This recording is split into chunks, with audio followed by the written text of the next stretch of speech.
할렐루야. 쉬운 성경으로 신약 듣기 221일째입니다. 오늘은 마태복음 13장 1절부터 53절, 마가복음 4장 1절부터 34절을 들으시겠습니다. 마태복음 13장 1절부터 53절은 천국에 대한 예수님의 7가지 비유의 말씀입니다. 예수님이 말씀하신 천국은 물리적 공간을 뜻하는 죽어서 가는 하늘나라가 아니라 하나님께서 은혜로 다스리시는 영역을 의미합니다. 인류는 하나님께서 본래 의도하신 창조 당시의 의와 행복을 잃어버렸습니다. 그러나 하나님께서는 에덴 동산에서 이미 예수님의 구속을 약속하셨고 그 약속을 따라 택함받고 회개한 성도들에게 다시 영원한 생명과 의와 행복을 회복시켜 평안을 누리도록 하시려고 이스라엘 백성을 통해 이 땅에 하나님께서 은혜로 다스리시는 하나님의 나라를 시도하셨습니다. 택한 죄인이 회개하고 구원받을 법적 근거가 되는 예수님의 구속사역이 성취되기 이전에는 천국은 여러 예표들로 의해 상징적으로만 주어졌습니다. 그것이 구약입니다.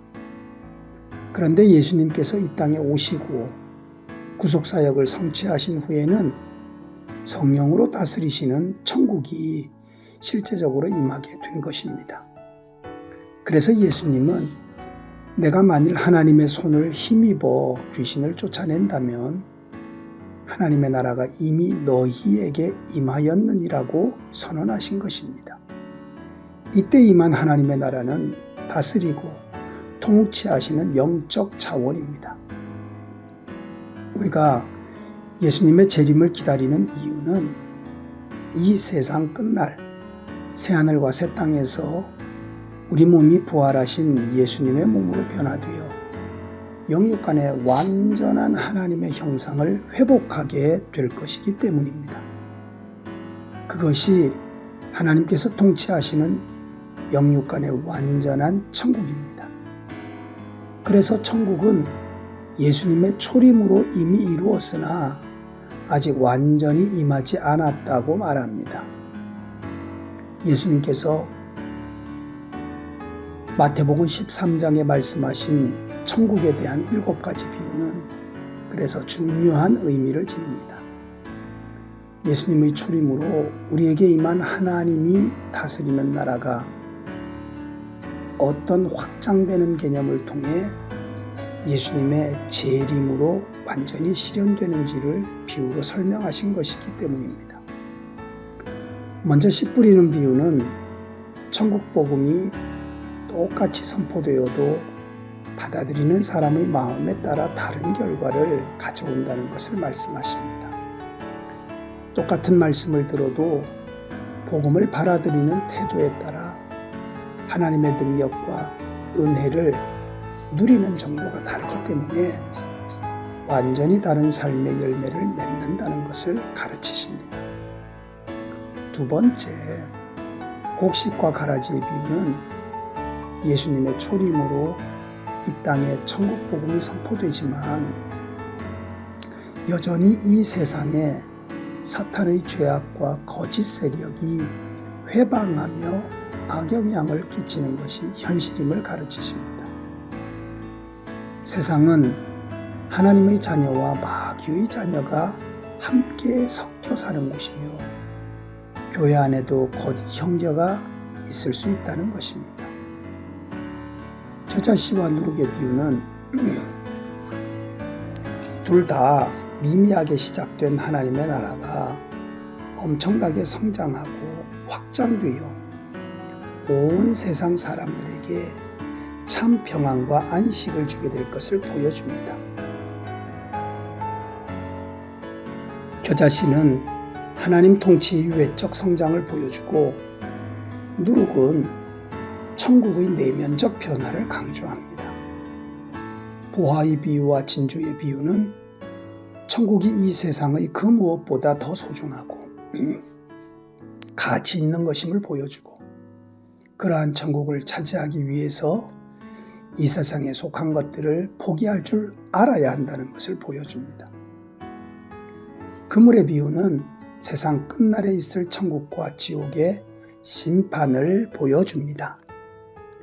마가복음 4장 1절부터 34절은 하나님 나라의 여러 비유들을 소개하는 것은 마태복음 13장과 비슷합니다. 특별히 예수님은 이 비유들을 하나님 나라의 비밀이라고 표현하십니다. 하나님 나라의 비밀이란 모든 사람에게 개방되어 있지만 하나님의 계시, 즉 성령의 조명 없이는 깨달을 수 없다는 뜻입니다. 예수님은 씨 뿌리는 비유를 이해하지 못한 제자들을 책망하십니다. 사랑하는 중앙가족 여러분, 우리는 하나님 나라를 유업으로 상속받은 하나님의 자녀입니다. 예수님은 예수님의 대속으로 우리에게 임한 하나님의 나라를 우리가 누리기 원하십니다. 우리 안에 임한 하나님 나라의 능력과 권세를 이 땅에 드러낼 때 우리 삶에 하나님 영광이 나타나는 것입니다. 오늘 말씀을 통해 천국 보화를 발견하시고 누리게 되는 놀라운 은혜가 임하시기를 축복합니다. 기도드립니다. 살아계신 하나님, 이 땅 가운데에서도 하나님의 나라를 함께 누리며 살아가는 믿음의 자녀들이 되게 하시고, 오늘 하루도 하나님의 통치가 내 삶에 이루어짐을 인하여 기쁨과 감사가 넘치는 하루가 되게 하여 주옵소서. 특별히 우리 안에 임하시는 하나님 나라의 능력과 권세의 열매가 있게 하셔서 하나님께 영광을 돌리는 우리 모든 믿음의 사람들이 되게 하여 주시기를 예수님의 이름으로 간절히 기도드립니다. 아멘. 성령이 나를 변화시켜 모든 두려움